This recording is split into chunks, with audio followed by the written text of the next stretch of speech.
Hey guys, hope you are doing well. Welcome to AgriSilvi।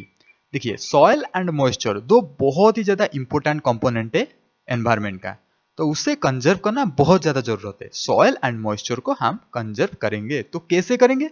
Different different agricultural engineering methods हम अपनाएंगे ताकि soil and moisture को conserve कर सकते हैं। यहाँ पे हम डिटेल में डिस्कस करेंगे क्या क्या इंजीनियरिंग टेक्नोलॉजी और कैसे हम सॉइल एंड मॉइस्चर को कंजर्व करेंगे। You can use playback speed 1.25x or 1.5x for better audio experience. So be attentive, be an optimist. Let's start. गलीस क्या है, गलीस का क्लासिफिकेशन क्या है, गलीस कैसे डेवलप होता है, बहुत सारे चीज हम डिस्कस कर चुके हैं already. But now will discuss वही गलीस होने के बाद उसे हम कंट्रोल कैसे करेंगे, डिफरेंट कंट्रोल मेजर्स क्या क्या है। The following methods are to be followed to control the gullies. जैसे कि पहले ट्रीटमेंट ऑफ कैचमेंट एरियाज, क्या कैचमेंट एरिया में हम डिफरेंट डिफरेंट इंजीनियरिंग मेजर्स लेंगे, बहुत सारे चीजेस लेंगे ताकि गली को कंट्रोल कर सके। डिवीजन ऑफ गलीज, स्टेबलाइजेशन ऑफ गली हेड को स्टेबलाइज करना है, स्टेबलाइजेशन ऑफ गलीज। देन ये जो स्टेबलाइजेशन हम करते हैं ना गलीज, वो दो तरह के कर सकते हैं। एक बायोलॉजिकल मेजर्स ले सकते हैं, मतलब एग्रो पास्टोरल मेजर्स ले सकते हैं। देन दूसरा मैकेनिकल मेजर्स भी हम ले सकते हैं। जो जो इंपॉर्टेंट चीज है मैं वही चीज से डिस्कस करूंगा, अननेसेसरी डिटेल कंट्रोल में हम नहीं जाएंगे। तो treatment of catchment area can be treated as per the requirements. Slope के हिसाब से, अगर बहुत ही कम स्लोप है 1 to 3% स्लोप है तो आप कंटूर बर्न्स कर दीजिए, वेजिटेटिव बर्न्स कर दीजिए, आपका काम हो जाएगा। क्योंकि जनरली अगर साइड स्लोप कम होता है तो हम वेजिटेटिव के तरफ बढ़ते हैं, एग्रो पास्टोरल मेजर्स लेते हैं। अगर बहुत ज़्यादा स्लोप होता है ना, तभी जाकर हमें इंजीनियरिंग मेथड्स लेना पड़ता है। जैसे कि 4 to 10% स्लोप अगर होता है तो ग्रेडेड बॉन्डिंग करना पड़ता है, ग्रेडेड ट्रेंच भी करना पड़ सकता है। अगर ज़्यादा होगा 11 to 15%, सो देखिए बेंच टेरास, ये आ गया engineering measures. Inward sloped bench terrace, outward sloped bench terrace, ये बेंच टेरास के बारे में डिटेल वीडियो अवेलेबल है, आप चाहें तो देख सकते हैं। 16 to 33% स्लोप, तभी तो कंटूर स्टोन वॉल करना पड़ेगा, स्टैगर्ड स्टोन वॉल करना पड़ेगा। मोर देन 33% तभी जाके आपको अफोरेस्टेशन, प्लांटिंग ऑफ ट्रीज करना पड़ेगा, एलोंग विथ इंजीनियरिंग मेजर्स लेना पड़ेगा, क्योंकि स्लोप बहुत ही ज्यादा है। देखिए गली कंट्रोल में इरोसिविटी एंड इरोडेबिलिटी टर्म बार बार आ जाता है, इसीलिए मैं चाहता हूं कि इसको आप अच्छे से समझ लीजिए। इस दोनों के बीच का डिफरेंस भी आप अच्छे से समझ लीजिए। पहले आते हैं इरोसिविटी क्या है। देखिए इरोसिविटी होता है potential ability of rainfall to cause the erosion. याद रखिए रेनफॉल का जो पोटेंशियल एबिलिटी है इरोजन करने का, उसे हम बोलेंगे इरोसिविटी। तो it is rainfall factor. Okay, rainfall factor याद रखिए, रेनफॉल फैक्टर होता है इरोसिविटी। तो ये किसके ऊपर डिपेंड करता है, कितना पोटेंशियल है एक रेनफॉल का, तो ये किसके ऊपर डिपेंड करेगा? ये फिजिकल कैरेक्टरिस्टिक्स ऑफ रेनफॉल के ऊपर डिपेंड करेगा, रेनफॉल का फिजिकल कैरेक्टरिस्टिक्स के ऊपर डिपेंड करेगा। तो क्या क्या है रेनफॉल का physical characteristics? Raindrop size, drop size distribution, kinetic energy, terminal velocity, ये सारे फिजिकल कैरेक्टरिस्टिक्स ऑफ रेनफॉल है, इसके ऊपर इरोसिविटी डिपेंड करता है। तो इरोडेबिलिटी क्या है? इरोडेबिलिटी होता है वल्नरेबिलिटी और susceptibility of the soil. Okay, soil का ये इरोसिविटी रेनफॉल का, इरोडेबिलिटी सॉइल का वल्नरेबिलिटी, सॉइल का ससेप्टेबिलिटी। सो ये किसके ऊपर डिपेंड करेगा? ये obviously physical characteristics of soil के ऊपर डिपेंड करेगा, ये सॉइल फैक्टर है। ओके, अगेन मैं बता देता हूँ, इरोसिविटी रेनफॉल फैक्टर है, इरोडेबिलिटी सॉइल फैक्टर है। The physical characteristics of soil जो कि टेक्सचर के ऊपर डिपेंड करेगा, इरोडेबिलिटी ज्यादा होगा या कम होगा, स्ट्रक्चर के ऊपर डिपेंड करेगा, ऑर्गेनिक मैटर के ऊपर डिपेंड करेगा। ओके, टेक्सचर स्ट्रक्चर में आप कंफ्यूज मत होइए। देखिए टेक्सचर आपको पता है ना, टेक्सचर सैंड, सीट, क्ले, ये होता है सॉइल का टेक्सचर। सैंड, स्लीट, क्ले, ये तीन तरह के टेक्सचर होता है। स्ट्रक्चर क्या होता है? प्लैटी स्ट्रक्चर, क्रम्बली स्ट्रक्चर, ये सारे डिफरेंट स्ट्रक्चर अवेलेबल है सॉइल का। सो उसके ऊपर इरोडेबिलिटी डिपेंड करेगा। रनअप को मेजर कैसे करें, और उसके बाद हम डिस्कस करेंगे यूनिवर्सल सॉइल लॉस इक्वेशन, कितना सॉइल हमारा लॉस हो रहा है।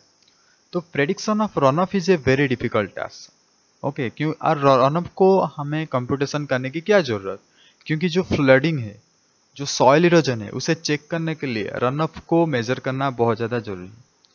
कुछ कुछ ऐसे मेथड है, कुछ कुछ ऐसे फॉर्मूलाज है जिसको यूज करके हम रन ऑफ को मेजर कर सकते हैं। जैसे कि रैशनल मेथड एक अवेलेबल है, Q equal to CIA/36, that is Q equal to peak rate of runoff. Runoff rate Q होता है quantity of runoff, rate of runoff आप बोल सकते हैं। CIA, C होता है runoff coefficient. Okay, runoff coefficient different situation में different होता है। नेक्स्ट स्लाइड पे डिटेल एक टेबल दिया गया है कोएफिशिएंट का।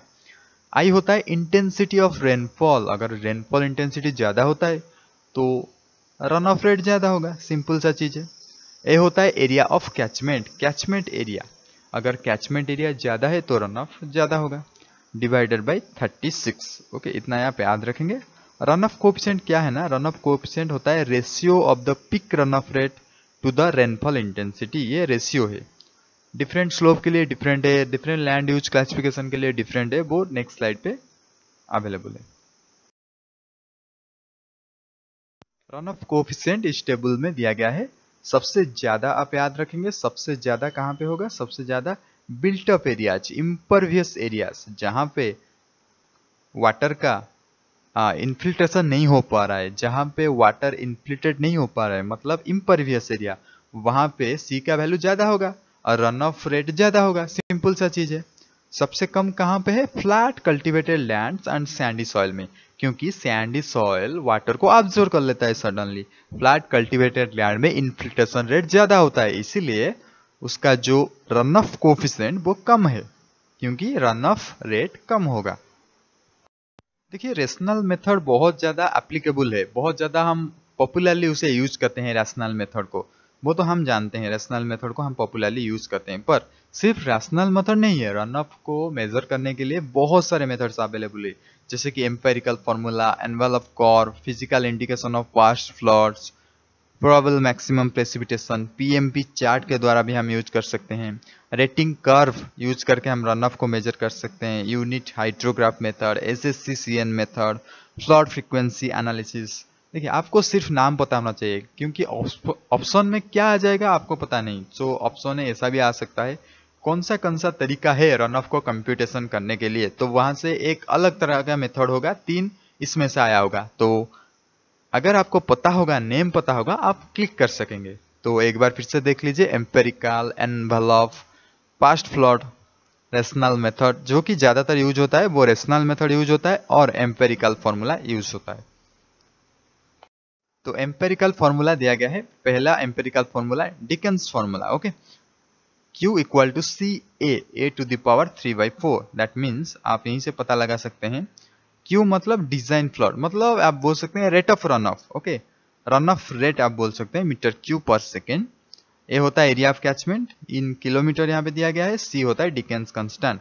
सो डिकेन कंस्टेंट ज्यादा ऑब्वियसली कोस्टल एरिया में ज्यादा होगा, coastal area Andhra and Orissa में ज्यादा होगा, नॉर्दर्न इंडियन प्लेन्स में 6 है। तो डिकेन्स कांस्टेंट ऑलरेडी फिक्स्ड है डिफरेंट डिफरेंट एरिया के लिए। तो आपको सिर्फ फॉर्मूला याद रखना है, Q equal to CA to the power 3/4।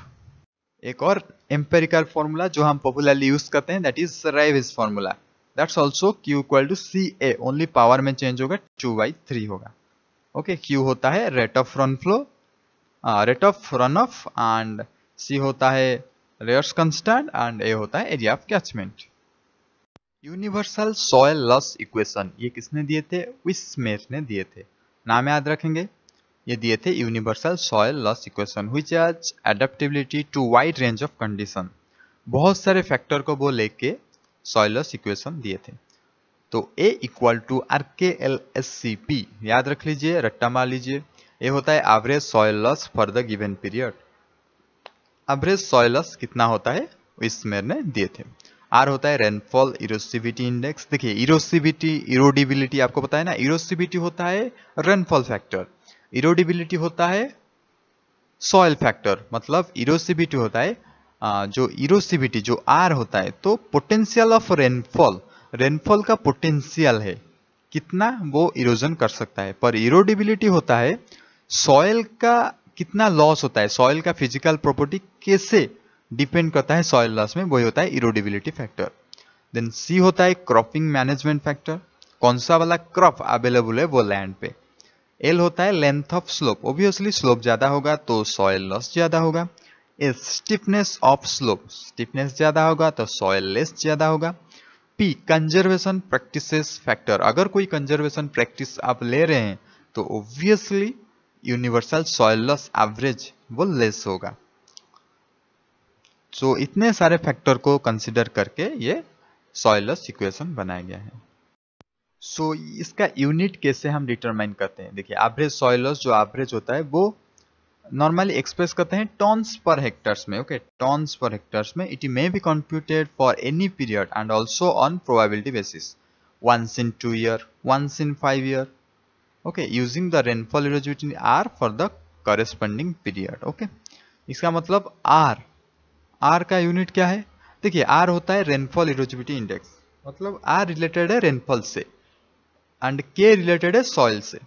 Okay, तो ये दोनों मैं ऑलरेडी डिस्कस कर चुका हूं, so no need to discuss. यहाँ पे K का वैल्यू कैसे हम डिटरमाइन करते हैं, total adjusted soil loss divide by total EI, ऐसे हम कैलकुलेट करते हैं soil erodibility factor.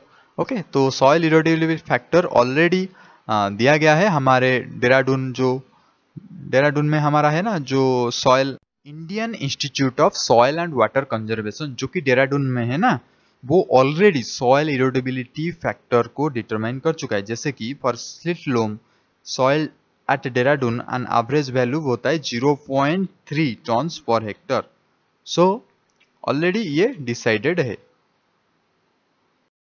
Slope length, slope factor कैसे डिटरमाइन करते हैं, इसका भी एक आइडियल फॉर्मूला है, इसको हम यूज करके हम L का वैल्यू, S का वैल्यू डिटरमाइन करते हैं। यहाँ पे आप देख सकते हैं स्लोप लेंथ, परसेंटेज स्लोप, इस फॉर्मूला में डाल के L एंड S हम डिटरमाइन कर सकते हैं।